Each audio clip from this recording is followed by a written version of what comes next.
նոյեմբերի 5-ն է, Գեղարքունիքի մարզ, Սևան քաղաքի վարչական տարածքում ենք,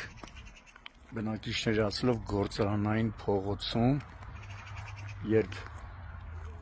Երևան-Սևան ավտոճանապարհից Իջևանի կողմից դեպի Սևան ընթանալիս մտնում եք աջակողմյան հատված, որպեսզի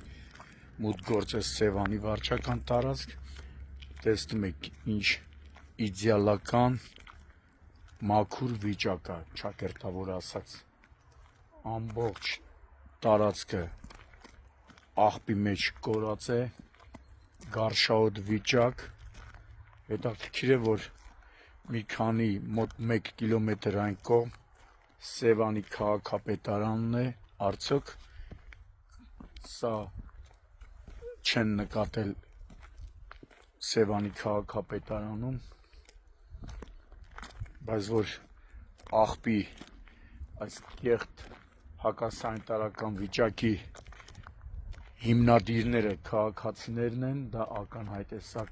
բայց լավ կլինի, որպեսզի Սևանի քաղաքապետարանը օպերատիվորեն արձագանքի, տարածքը մաքրեն, վերացվեն գարշահոտ հակասանիտարական վիճակը եւ կարելի է նաեւ տեսախցիկներ տեղադրել, որպեսզի ով հետագայում աղբ լցնի, իմանա, որ տեսախցիկները արձանագրելու են ու այդ աղբը կարելի է նորից հեռացնել ոչ թե քաղաքապետարանի աշխատակիցներին, այլ հենց աղբը լցողին, տեսնում եք, այն կողմից գալիս ես դեպի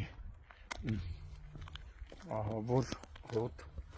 գարշահոտ վիճակ,